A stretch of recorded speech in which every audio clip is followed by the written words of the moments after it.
जय हिंद दोस्तों, मैं अभिषेक यादव स्वागत करता हूं आपके अपने चैनल स्टडी विथ अभिषेक में। शुरू करते हैं सीरीज की आज की क्लास। देखते हैं सीरीज का आज का पहला प्रश्न। तो पहला प्रश्न है आपका आज का, भारतीय संविधान का अनुच्छेद 249 संबंधित है। इसमें आपके ऑप्शंस हैं: ए लोकसभा के विघटन से, बी संसद की प्रशासनिक शक्तियों से, या सी राज्य सूची के विषयों के संबंध में संसद की विधायी शक्तियों से, या डी राष्ट्रपति की आपातकालीन शक्तियों से। इसमें आपका सही ऑप्शन है ऑप्शन नंबर सी, राज्य सूची के विषयों के संबंध में संसद की विधायी शक्तियों से। यानी जो राज्य सूची के विषय हैं वो आपके अनुच्छेद 249 में से संबंधित हैं, जो कि संसद की विधायी शक्तियों में आता है। अगला प्रश्न देखते हैं। इसमें दिया हुआ है कि लोकसभा का विघटन जो है राष्ट्रपति के द्वारा मंत्रिपरिषद की सलाह पर किया जाता है, ठीक है। और जब लोकसभा का विघटन हो जाता है तो उसे जीवन समाप्त मान लिया जाता है और उसके बाद आम चुनाव कराए जाते हैं। और संसद की प्रशासनिक शक्तियाँ होती हैं जिसके अंतर्गत वो संसद कानून बनाती है और अन्य कार्य करती है, वो प्रशासनिक शक्तियाँ आती हैं। और राष्ट्रपति की आपातकालीन संबंधित शक्तियाँ 3 प्रकार की होती हैं। पहला है आपका राष्ट्रीय आपातकाल, अनुच्छेद 352 में दिया गया है। दूसरा है राष्ट्रपति शासन, अनुच्छेद 356 में है। और तीसरा है वित्तीय आपात, अनुच्छेद 360 में दिया गया है। जिसमें आज तक वित्तीय आपात कभी नहीं लगाया गया है, लेकिन आपके राष्ट्रीय आपात और राष्ट्रपति शासन ये दोनों लगाए जा चुके हैं। अगला प्रश्न देखते हैं। राज्य सार्वजनिक प्रयोजनों के लिए अनिवार्य सेवा अधिरोपित कर सकता है। ऐसी सेवा अधिरोपित करने में राज्य निम्नांकित में से किस आधार समूह पर विभेद नहीं कर सकता है। इस आपके ऑप्शंस हैं: ए धर्म, मूल वंश, जाति या वर्ग, बी लिंग, धर्म, मूल वंश या जात, या सी मूल वंश, जात, उद्भव या जन्म स्थान, या डी धर्म, मूल वंश, उद्भव और निवास। इस आपका सही ऑप्शन है ऑप्शन नंबर ए, धर्म, मूल वंश, जात या वर्ग। इसके आधार पर राज्य जो है सार्वजनिक प्रयोजनों के लिए जो अनिवार्य सेवाएं अधिरोपित कर सकता है उसमें धर्म, मूल वंश, जात या वर्ग के आधार पर विभेद नहीं कर सकता है। इसके अलावा अन्य किसी ग्राउंड पे जो है राज्य विभेद कर सकता है। अगला प्रश्न देखते हैं। निम्नांकित में से कौन राज्य विधानसभा के साधारण निर्वाचन की अधिसूचना जारी करता है। इस आपके ऑप्शंस हैं: ए भारत निर्वाचन आयोग, बी राष्ट्रपति, या सी राज्यपाल, या डी राज्य निर्वाचन आयोग। इस आपका सही ऑप्शन है ऑप्शन नंबर सी, राज्यपाल। तो भारत निर्वाचन आयोग, राष्ट्रपति और राज्य निर्वाचन आयोग के बारे में जान लेते हैं। इसमें दिया गया भारत निर्वाचन आयोग जो है ये आपका एक स्वायत्त और अर्धन्यायिक संस्था है, ठीक है। और इसकी स्थापना जो है आपका 25 जनवरी 1950 को किया गया था। जिसका ये भारत निर्वाचन आयोग जो है ये आपका संविधान के भाग 15 में अनुच्छेद 324 से लेकर 329 तक में इसका प्रावधान किया गया है। 324 में ये कहा गया है कि 324 में कहा गया है कि जो निर्वाचन आयोग है ये चुनाव होते हैं जो जैसे MP MLA के जो चुनाव होते हैं ये भारत निर्वाचन आयोग संपन्न कराती है। उसके बाद आपको दिया गया राष्ट्रपति के बारे में जान लेते हैं। अनुच्छेद 52 में कहा गया है कि भारत का एक राष्ट्रपति होगा। और अनुच्छेद 53 में बताया गया है कि जो संघ की कार्यपालिका शक्ति हैं वो राष्ट्रपति में निहित होंगी। और अनुच्छेद 61 के अंतर्गत कहा गया है कि राष्ट्रपति के महाभियोग से संबंधित है, जिसके अंतर्गत राष्ट्रपति में महाभियोग लगाया जाता है। और अनुच्छेद 72 जो है राष्ट्रपति की न्यायिक शक्तियाँ देता है, जिसमें उनके बहुत सारी शक्तियाँ प्राप्त होती हैं, जैसे क्षमादान की शक्ति होती है, क्या बोलते हैं, लवकरण की शक्ति है, परिहार की शक्ति है, विराम है, प्रविलंबन है, इत्यादि प्रकार ये सारी शक्तियाँ सम्मिलित हैं उसमें। अगला प्रश्न देखते हैं। इसमें एक चीज़ और दिया हुआ है कि अनुच्छेद 155 के बारे में। अनुच्छेद 155 कहता है कि राज्यपाल की नियुक्ति जो है राष्ट्रपति के द्वारा प्रत्यक्ष रूप से किया जाता है। लेकिन राज्यपाल की नियुक्ति के 2 चीज़ें और होती हैं। अगर राज्यपाल की नियुक्ति उनके होम स्टेट पर नहीं किया सकता, यानी जिस स्टेट के वो जिसको राज्यपाल बनाया जा रहा है, अगर वो उत्तर प्रदेश के निवासी हैं तो उन्हें उत्तर प्रदेश का राज्यपाल नहीं बनाया जाएगा। और दूसरी चीज़ ये है कि मान लिया अगर किसी को उत्तर प्रदेश का राज्यपाल बनाया जा रहा है तो उत्तर प्रदेश के जो मुख्यमंत्री होंगे उनसे उनके एक बार राष्ट्रपति उनसे सलाह लेगा कि मतलब राय मशवरा करेगा कि इनको यहाँ उत्तर प्रदेश का राज्यपाल बनाया जा रहा है। और अनुच्छेद 157 का राज्यपाल की नियुक्ति होने की जो योग्यता होती है, अर्हता होती है, उसके बारे में बताया गया है। और जो स्टेट गवर्नमेंट की जितनी यूनिवर्सिटियाँ होती हैं, जैसे जो स्टेट गवर्नमेंट सरकारी यूनिवर्सिटियाँ जो है आपकी, सारी सरकारी यूनिवर्सिटियों का जो कुलाधिपति होते हैं वो राज्यपाल होते हैं। उसके बाद बताया गया 73वें संविधान संशोधन के द्वारा अनुच्छेद 243 के जो है पंचायती राज संस्थाओं और अनुच्छेद 243 ZA शहरी स्थानीय स्वशासन संस्थाओं के चुनाव कराने हेतु राज्य निर्वाचन आयोग का गठन किया गया। आपका गठन किया कब? 73वें संविधान संशोधन के द्वारा। अगला प्रश्न देखते हैं। निम्नांकित में से कौन सा समूह भारत के संविधान में उल्लिखित मूल कर्तव्य के तहत प्राकृतिक पर्यावरण के अंतर्गत शामिल है?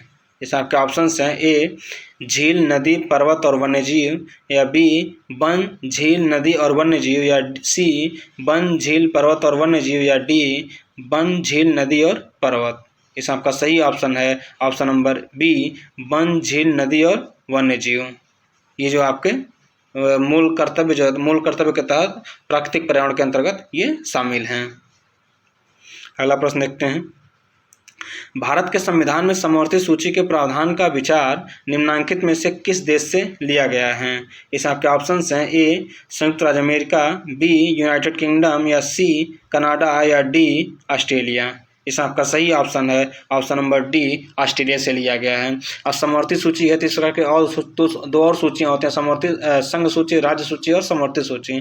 तो समवर्ती सूची में टोटल आपके 52 विषय हैं जिसपे संसद जो और राज्य जो होते हैं ये मिल के अपना कानून बनाते हैं। दूसरी होती है संघ सूची। जो है संघ सूची में टोटल आपके 97 विषय हैं जिसपे केवल और केवल संसद को कानून बनाने का अधिकार प्राप्त है। और तीसरा आपका जो है राज्य सूची है। राज्य सूची में टोटल 59 विषय हैं, 59 सब्जेक्ट हैं जिसमें आपका राज्य जो है जिसपे राज्य कानून बनाता है। अगला प्रश्न देखते हैं। भारत के संविधान के उपबंधों के अनुसार उच्चतम न्यायालय को संघ सूची के विषयों में से किसी के संबंध में ऐसी अतिरिक्त अधिकारिता और शक्तियां होंगी जो, इस आपके ऑप्शंस हैं ए राष्ट्रपति आदेश द्वारा प्रदान करे, या बी संसद विधि द्वारा प्रदान करे, या सी उच्चतम न्यायालय नियमों द्वारा प्रदान करे, या डी भारत सरकार विनिश्चय द्वारा प्रदान करें। इस आपका सही ऑप्शन है ऑप्शन नंबर बी संसद विधि द्वारा इसको प्रदान करें। अगला प्रश्न देखते हैं। निम्नांकित में से किस वाद में उच्चतम न्यायालय ने संविधान के मूल ढांचे की अवधारणा को प्रतिपादित किया था? इस आपके ऑप्शंस हैं ए शंकर प्रसाद वाद 1951, या बी सज्जन सिंह वाद 1965, सी गोलकनाथ वाद 1967, या डी केशवानंद भारती वाद 1973। इस आपका सही ऑप्शन है option number D Keshavananda Bharati वाद 1973 में जो है संविधान के जो मूल ढांचे हैं उसकी अवधारणा बताई गई, उसकी अवधारणा का प्रतिपादन किया गया था। अगला प्रश्न देखते हैं। 26 जनवरी को संविधान के उद्घाटन की तारीख के रूप में चुना गया, क्यों? इसमें आपके ऑप्शंस हैं ए यह एक शुभ दिन माना जाता था, बी उस दिन 1942 में भारत छोड़ो आंदोलन शुरू किया गया था, या सी कांग्रेस ने इसे 1930 में स्वतंत्रता दिवस के रूप में मनाया था, या डी इनमें से कोई नहीं। इसमें आपका सही ऑप्शन है ऑप्शन नंबर सी कांग्रेस ने इसे 1930 में स्वतंत्रता दिवस के रूप में मनाया था, इसीलिए जो है 26 जनवरी को संविधान के उद्घाटन की तारीख के रूप में चुना गया था। अगला प्रश्न देखते हैं। भारतीय संविधान का संरक्षक कौन है? इसमें आपके ऑप्शंस हैं ए संसद, बी सुप्रीम कोर्ट, या सी भारत के राष्ट्रपति, या डी भारत के प्रधानमंत्री। इसमें आपका सही ऑप्शन है option number B supreme court. संसद जो है संसद आपका क्या बोलते हैं अध्याय 2 में है, जो कि अनुच्छेद 79 में कहा गया है कि संसद के गठन के बारे में प्रावधान किया गया है। और सुप्रीम कोर्ट जो है सुप्रीम कोर्ट के बारे में प्रावधान सुप्रीम कोर्ट की स्थापना और गठन के बारे में अनुच्छेद 124 में बताया गया है। और भारत के राष्ट्रपति के बारे में आपको बताएं पिछले प्रश्न में भी कि अनुच्छेद 52 में कहा गया है कि भारत का एक राष्ट्रपति होगा। इस प्रकार प्रधानमंत्री के बारे में प्रावधान किया गया है। अगला प्रश्न देखते हैं। प्रोटेम अध्यक्ष का क्या कार्य होता है? इसमें आपके ऑप्शंस हैं ए यह जांच करता है कि सदस्यों के चुनाव प्रमाण पत्र क्रम में है या नहीं, या बी स्पीकर की अनुपस्थिति में सभा की प्रक्रियाओं का संचालन करे, या सी सदस्यों को शपथ दिलाना और नियमित स्पीकर चुने जाने तक कार्यवाही संचालित करना, या डी स्पीकर के रूप में कार्यवाहक जब तक स्पीकर चुने जाने की संभावना नहीं है। इस आपका सही ऑप्शन है ऑप्शन नंबर सी सदस्यों को शपथ दिलाना और नियमित स्पीकर चुने जाने तक कार्यवाही संचालित करना, या आपके प्रोटेम अध्यक्ष जो होते हैं उनका यह कार्य होता है। अगला प्रश्न देखते हैं। किस राज्य में राष्ट्रपति शासन की प्रारंभिक अवधि कितनी होती है? यानी किसी राज्य में जब राष्ट्रपति शासन लगाया जाता है तो उसकी प्रारंभिक अवधि होती है और कितनी होती है? इस आपके ऑप्शंस हैं ए 1 वर्ष, बी 6 माह, या सी 2 वर्ष, या डी 3 माह। इस आपका सही ऑप्शन है ऑप्शन नंबर बी 6 माह। यानी किसी स्टेट में जब राष्ट्रपति शासन लगाया जाता है तो एक प्रारंभिक अवधि में 6 माह के लिए लगाया जाता है। उसके बाद अगर उसको बढ़ाना होता है तो फिर से उसको संसद के द्वारा ये मंत्रिमंडल की सलाह पर राष्ट्रपति फिर से 6 माह के लिए बढ़ा सकता है। और अधिकतम इस तरह से वो 3 वर्ष तक राष्ट्रपति शासन लगाया जा सकता है किसी राज्य में, उससे अधिक नहीं लगाया सकता है। अगला प्रश्न देखते हैं। निम्नलिखित में से कौन स्वतंत्र भारत के लोकसभा के पहले अध्यक्ष थे? इसमें आपके ऑप्शंस हैं ए हुकुम सिंह, या बी जी मावलंकर, या सी M.A. अयंगर, या डी नीलम संजीव रेड्डी। इसमें आपका सही ऑप्शन है ऑप्शन नंबर बी जी मावलंकर। अगला प्रश्न देखते हैं। निम्नलिखित में से किसे बिस्मार्क ऑफ इंडिया के नाम से जाना जाता है? इसमें आपके ऑप्शंस हैं ए doctor Rajendra Prasad, B BN Rao, या सी सरदार पटेल, या डी जवाहरलाल नेहरू। इसमें आपका सही ऑप्शन है option number C Sardar Patel को बिस्मार्क ऑफ इंडिया के नाम से जाना जाता है। तो आपको जानना होगा बिस्मार्क ऑफ इंडिया ने बिस्मार्क ऑफ इंडिया क्यों कहा गया। ये बिस्मार्क जो है ये बिस्मार्क इनको ऑटो एडवर्ड लियोपोल्ड बिस्मार्क जो थे इनका एक नाम था, इसके जो लास्ट नाम है बिस्मार्क। और ये जो 1 अप्रैल 1815 से लेकर 30 जुलाई 1898 तक रहे। और ये जो जर्मनी है ना, जो जर्मन भाषी क्षेत्र थे, सारे जर्मन भाषी क्षेत्रों का एकीकरण करके एक जो है शक्तिशाली जर्मनी का जो है बनाए थे ये। उसके बाद ये एक बहुत अच्छे कूटनीतिज्ञ भी थे, इसीलिए इन्हीं के जैसे वो एक जर्मन भाषी क्षेत्रों को एकीकरण करके जर्मन का स्थापित किए थे। उसी तरह से सरदार पटेल जो थे भारत में जो कई क्या बोलते हैं राज्य क्षेत्र थे और चीज़ें थी, सारे कुछ सबको जोड़ करके एक भारत का निर्माण किए थे, इसलिए इनको बिस्मार्क ऑफ इंडिया कहा जाता है। अगला प्रश्न देखते हैं। भारत के संविधान के अनुच्छेद 1 भारत का वर्णन किस तरह करता है? इसमें आपके ऑप्शंस हैं ए अर्धसंघीय, या बी राज्यों का एक संघ, या सी राज्य और केंद्र शासित प्रदेशों का एक महासंघ, या डी इनमें से कोई नहीं। इसमें आपका सही ऑप्शन है ऑप्शन नंबर बी राज्यों का एक संघ। अगला प्रश्न देखते हैं। किसने संवैधानिक उपचार के अधिकार को भारतीय संविधान के दिल और आत्मा के रूप में माना है? इसमें आपके ऑप्शंस हैं ए JL नेहरू, या बी MK गांधी, या सी डॉक्टर राजेंद्र प्रसाद, या डी BR अम्बेडकर। इसमें आपका सही ऑप्शन है option number D BR Ambedkar. ये BR अम्बेडकर जो है आपके जो संवैधानिक उपचारों का अधिकार जो है अनुच्छेद 32 के अंतर्गत जो दिया गया है, और जो सुप्रीम कोर्ट के तहत उसको आपको संविधान की आत्मा और दिल कहा है, इन्होंने दिल और आत्मा कहा है। अगला प्रश्न देखते हैं। निम्नलिखित में से कौन सा अनुच्छेद भारत के राष्ट्रपति के महाभियोग की विधि से संबंधित है? इसमें आपके ऑप्शंस हैं ए अनुच्छेद 52, या बी अनुच्छेद 57, या सी अनुच्छेद 60, या डी अनुच्छेद 61। इसमें आपका सही ऑप्शन है ऑप्शन नंबर डी अनुच्छेद 61 जो है राष्ट्रपति के महाभियोग से संबंधित है। तो 52, 57 और 60 का जानता है। अनुच्छेद 52 में कहा गया है कि भारत का एक राष्ट्रपति होगा, और अनुच्छेद 57 में कहा गया है कि पुनर्निर्वाचन के लिए जो पात्र होगा कोई व्यक्ति, जैसे कोई व्यक्ति मान लिया एक बार राष्ट्रपति रह चुका है, तो पुनर्निर्वाचन के लिए वह व्यक्ति योग्य होगा, कैसे होगा उसके बारे में प्रावधान आपके अनुच्छेद 57 में बताया गया है।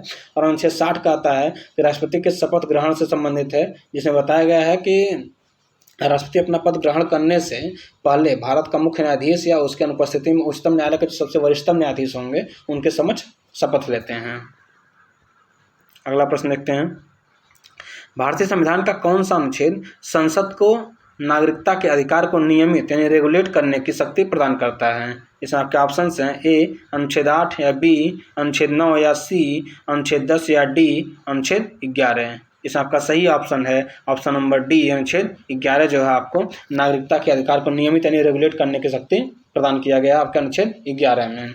तो अनुच्छेद 8, 9 और 10 में क्या कहा गया? अनुच्छेद 8 में कहा गया है कि भारत के बाहर रहने वाले भारतीय उद्भव के कुछ व्यक्तियों को नागरिकता के अधिकार का प्रावधान किया गया। जैसे कोई व्यक्ति मान लीजिए भारत का है, उसका जन्म भारत में हुआ है, लेकिन वो भारत से बाहर रह रहा है, तो उसके बारे में जो उसका नागरिकता का प्रावधान जो आपका अनुच्छेद 8 में बताया गया है। और अनुच्छेद 9 में बताया गया विदेशी राज्य की नागरिकता स्वेच्छा से अर्जित करने वाले व्यक्तियों की नागरिकता का न होना, यानी जो मान लीजिए हम अपनी स्वेच्छा से बिना सरकार के परमिशन लिए किसी अदर कंट्री का अगर नागरिकता ले लेते हैं तो हमारी यहाँ की नागरिकता समाप्त कर दी जाती है। जिससे कहा गया है ना कि अनुच्छेद 5 के आधार पर भारत का नागरिक नहीं होगा, और या अथवा अनुच्छेद 6 या अनुच्छेद 8 के आधार पर भारत का नागरिक नहीं समझा जाएगा हमको। तो उस समय उस स्थिति में अगर हम स्वेच्छा से किसी अदर कंट्री की नागरिकता ले लेते हैं। और अनुच्छेद 10 कहता है कि नागरिकता के अधिकारों का बना रहना, यानी आपके नागरिकता का अधिकार जो है बना रहेगा कब तक, इसके बारे में आपका अनुच्छेद 10 में बताया गया है। अगला प्रश्न देखते हैं। निम्नलिखित में से प्रांतीय संविधान समिति का अध्यक्ष कौन था? इस आपके ऑप्शंस हैं ए महात्मा गांधी या बी के.एम. मुंशी या सी डॉक्टर बी.आर. अम्बेडकर या डी सरदार वल्लभ भाई पटेल। इस आपका सही ऑप्शन है option number D Sardar Vallabh भाई पटेल। अगला प्रश्न देखते हैं, भारत में प्रथम बार लोक सेवा आयोग की स्थापना किस अधिनियम द्वारा की गई। इस आपके ऑप्शंस हैं ए भारत परिषद अधिनियम 1892 या बी भारत परिषद अधिनियम 1919 या सी भारत परिषद अधिनियम 1935 या डी भारत परिषद अधिनियम 1909। इस आपका सही ऑप्शन है ऑप्शन नंबर बी भारत परिषद अधिनियम 1919 के द्वारा जो है भारत में पहली बार लोक सेवा आयोग की स्थापना की गई थी।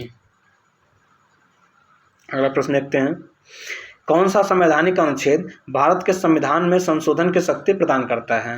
इसमें आपके ऑप्शंस हैं ए अनुच्छेद 356, बी अनुच्छेद 357 या सी अनुच्छेद 368 या डी अनुच्छेद 359। इसमें आपका सही ऑप्शन है ऑप्शन नंबर सी अनुच्छेद 368। यानी भारत के संविधान में अगर कोई भी संशोधन करना है तो आपके अनुच्छेद 368 में दिए गए प्रावधानों के अंतर्गत ही उसको संशोधन किया जाएगा। और 356 जो आपका बताया गया है कि क्या बोलते हैं 356 में आपका क्या राष्ट्रपति शासन है और 352 में आपका राष्ट्रीय आपातकाल और 360 में आपका वित्तीय आपातकाल है। तो 356 में मतलब होता नहीं कोई किसी राज्य का संवैधानिक तंत्र विफल हो जाता है तो उस दशा में अपना राष्ट्रपति शासन लगाया जाता है। और अनुच्छेद 357 में बताया गया है कि अनुच्छेद 356 के अधीन की गई उद्घोषणा के अधीन विधायी शक्तियों का प्रयोग कैसे किया जाएगा, इसके बारे में प्रावधान आपका अनुच्छेद 357 में किया गया है। 359 में कहा गया है कि भारत के राष्ट्रपति को राष्ट्रीय आपातकाल के दौरान मौलिक अधिकारों के प्रवर्तन के लिए किसी भी अदालत को स्थानांतरित करने के अधिकार को निलंबित करने का अधिकार देता है।